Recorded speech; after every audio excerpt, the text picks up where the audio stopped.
नमस्कार। मैं राकेश वर्मा आप सभी का स्वागत करता हूं आपके अपने परिवार एसएन गुरुकुल पर। साथियों, आप सभी ने राहत इंदौरी जी का एक मुशायरा तो सुना ही होगा। काफी प्रचलन में रहा वह, उनके रहते हुए भी और उनके जाने के बाद भी। उसका चंद पंक्ति मुझे याद आ रहा है जो वर्तमान हालात है हमें बिहार के शिक्षा विभाग का, कि लगेंगे आग तो कई घर आएंगे जद में, यहां सिर्फ हमारा मकान थोड़े है। तो कुछ ऐसा ही हालात है। एक तरफ जहां बेरोजगार युवा सरकार से लड़ाई लड़ रहे हैं कि बड़ी संख्या में जो रिक्तियां हैं उसके विरुद्ध भर्ती ला करके उन्हें नौकरी दिया जाए, रोजगार दिया जाए, तो वहीं दूसरे तरफ बिहार का कहानी ही कुछ अलग है। और खास करके बिहार के शिक्षा विभाग का, यहां पे वैसे बेरोजगार युवा जो शिक्षक बनने की जदोजहद कर रहे हैं उनके द्वारा भी, और वैसे जो शिक्षक बन बैठे हैं उनके द्वारा भी आपस में ही लड़ाइयां लड़ी जा रही है। कभी बीएड वालों को 1 to 5 से बाहर कराया जा रहा है, तो कभी एनआईएस डीएलएड के ऊपर सवालिया निशान खड़े कर उन्हें बेदखल करने का प्रयास किया जा रहा है। और अंततः सरकार जो चाह रही है बेहद ही आसानी से, बिना सरकार को कुछ किए ही सरकार का जो मंशा है, मंसूबा है, वह सफल होते दिख रहा है। ऐसे भी सरकार काफी प्रयत्न करने के बाद, धरना प्रदर्शन आंदोलन लाठियां खाने के बाद, सड़कों पर, सदनों में, रोड से कोर्ट तक काफी जदोजहद करने के बाद भर्तियां लाती है और उसके माध्यम से कुछ लोगों को रोजगार मिलता है, नौकरी मिलता है। लेकिन नौकरी मिल जाने के उपरांत भी कोई शांत से नहीं है। कोई किसी को नौकरी छीनने के लिए बेताब है तो कोई नौकरी पाने के लिए बेताब है, और यह लड़ाई एक जंग में तब्दील हो चुका है। कोर्ट में ऐसे उलझने उलझ चुकी है जिसे सुलझा पाना निकट भविष्य में मुश्किल सा दिख रहा है। आपने देखा किस प्रकार से 1 to 5 में जो कार्यरत बीएड धारी हैं उनके नौकरी पर तलवार लटका हुआ है। वे खुद नौकरी कर रहे हैं, प्रत्येक माह वेतन भी पा रहे हैं, लेकिन इस चिंता में हैं कि आखिर उनके भविष्य से क्या क्या होगा, वे रहेंगे या फिर निकल जाएंगे। क्योंकि सक्षमता परीक्षा जब उन्होंने दिया, उसके बाद जब काउंसलिंग हुए तो 1 to 5 में कार्यरत बीएड धारियों को इसलिए संदिग्ध बताया गया और उनका काउंसलिंग होल्ड कर दिया गया क्योंकि 1 to 5 में वे कार्यरत हैं और उनका डिग्री डीएलएड नहीं बल्कि बीएड है। तो अब क्या ही कहा जाए, उनका भविष्य क्या है, किस अधर में लटका दिया है लोगों ने उन्हें। वहीं एनआईएस डीएलएड जो छठे चरण से भी हजारों की तादाद में भर्ती हो चुके हैं, बीपीएससी टीआरई 1 से भी हजारों की तादाद में भर्ती हो चुके हैं, अब उन पर जो रेगुलर डीएलएड धारी हैं उनकी नजरें हैं। अब इसे लेकर के बिहार के 3800 जिला में से सबसे काबिल जिला औरंगाबाद के जो बेहद ही नामचीन चेहरा है एक डीओ के रूप में जो यहां कार्यरत हैं, वे उनका महारत हासिल है नोटिस जारी करने को लेकर के। नए नए मुद्दे पर वे नोटिस जारी करते आए हैं। जारी नोटिस पर कार्रवाइयां कितना हो पाई है इसका तो खुलासे नहीं हो पाए हैं, लेकिन हां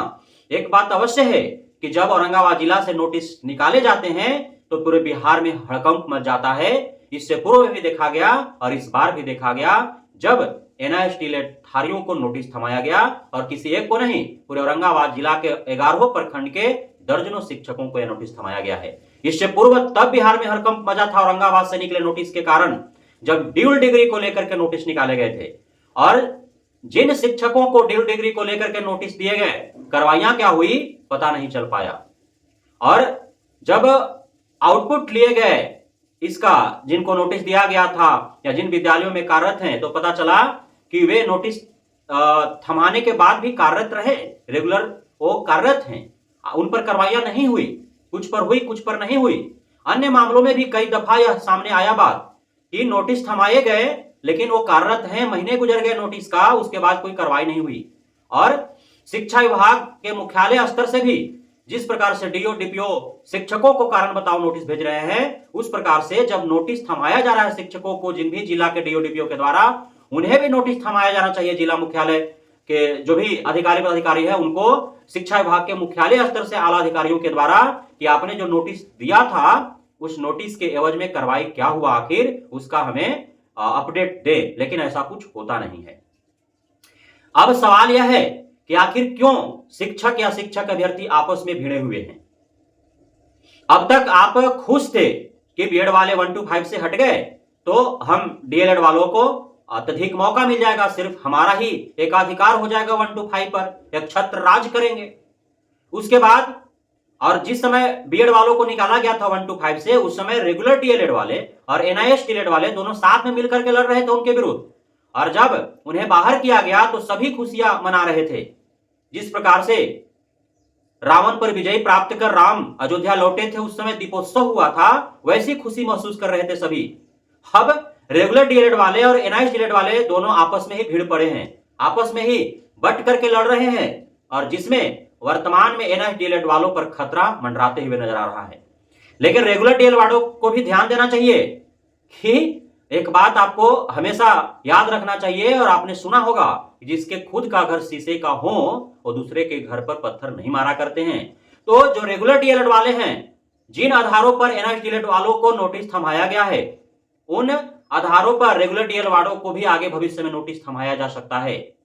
नोटिस थमाया इसलिए गया है, यदि एक सिर्फ उम्र का छोड़ दे तो चूंकि उनका इंटरमीडिएट के बाद बहुतों का जो है ग्रेजुएशन कंटिन्यू था, और ग्रेजुएशन या पीजी कंटिन्यू करते हुए उन्होंने डीएलएड एनआईएस डीएलएड की डिग्री प्राप्त की, तो उसमें अब सवाल यह उठ गया कि जब इन सर्विस वालों का था, आप कहीं भी कार्यरत थे, सर्विस में थे, तो फिर आपने रेगुलर मोड में ग्रेजुएशन या पोस्ट ग्रेजुएशन कैसे आपने किया। तो बहुतों की संख्या वैसा भी है, और कुछ का संख्या है जिनका 18 साल नहीं पूरा था, कार्यानुभव उनका नहीं था, और कुछ का समस्या है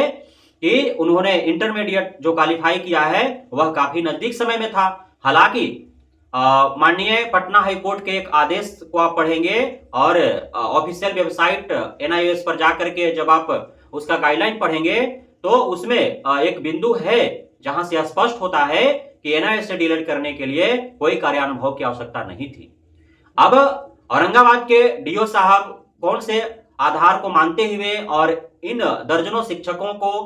नोटिस थमाया है और 4 कागजात क्यों मांगे हैं, यह तो कारण स्पष्टीकरण के बाद जब दोबारा नोटिस थमाया जाएगा कि आपने जो दिया है कारण स्पष्टीकरण जो आपने दिया है वह संतोषजनक नहीं है, तो वो बताएंगे कि आखिर क्यों संतोषजनक नहीं है, तभी स्पष्ट हो पाएगा।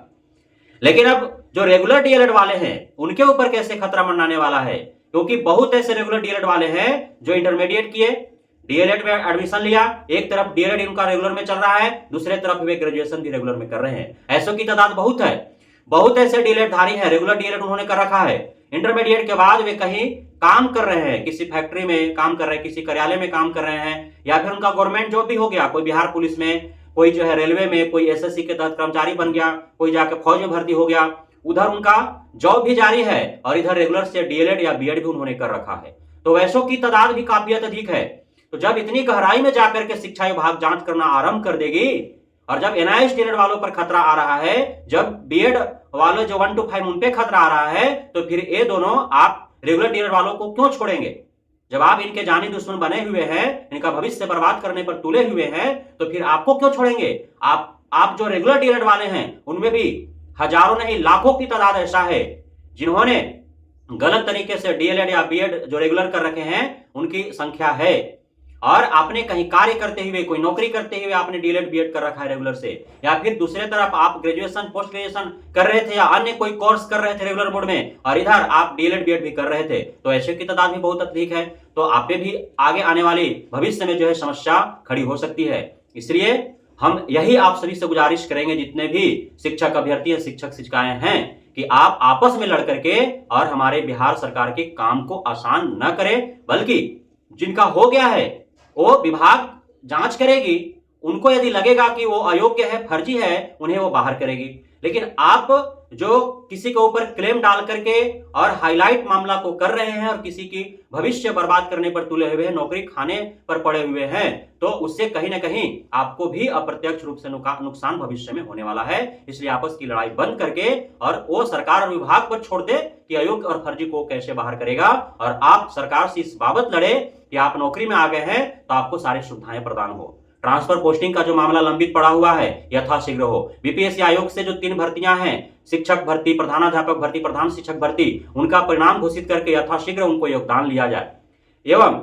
सारी सुविधाएं आपको मिल सके, सरकारी विद्यालयों में जितने भी मूलभूत सुविधाएं हो छात्र छात्राओं शिक्षक शिक्षिकाओं के लिए वो सारे उपलब्ध कराए जा सके, इसकी लड़ाई लड़नी होगी। साथ ही शिक्षा विभाग में इतनी रिक्तियां हैं बड़ी पैमाने पर, यथाशीघ्र फ्रेश रिक्रूटमेंट ला करके और सारी रिक्तियों को भरा जा सके, ताकि बिहार के छात्र छात्राओं का जो भविष्य है उज्जवल हो सके, सरकारी विद्यालयों के प्रति छात्र छात्राओं शिक्षक उनके अभिभावकों का भरोसा बन सके और निजी विद्यालयों के सापेक्ष ही सरकारी विद्यालयों में ही सारे सुख सुविधाएं उपलब्ध हो सके, इसकी लड़ाइयां आपको लड़नी चाहिए, न कि आपस में ही नौकरी पाने नौकरी खाने जैसी लड़ाई जो आप लड़ रहे हैं। इससे कहीं ना कहीं सरकार की जो मंशा नौकरी न देने की, आप सभी को बेरोजगार रखने का है और आपको नौकरी से बाहर निकाल करके अपने राजस्व पर जो भार है बोझ है उसको हल्का करने का है, वो सारे मंसूबे सरकार के वो जो है आपकी लड़ाई से पूर्ण हो रहे हैं। सरकार मजे में है और आप सजे में हैं। बहुत बहुत धन्यवाद आप सभी साथियों का हमारे साथ जुड़े रहने के लिए, बने रहने के लिए, मित्रता प्यार देने के लिए, हमें भरोसा बनाए रखने के लिए।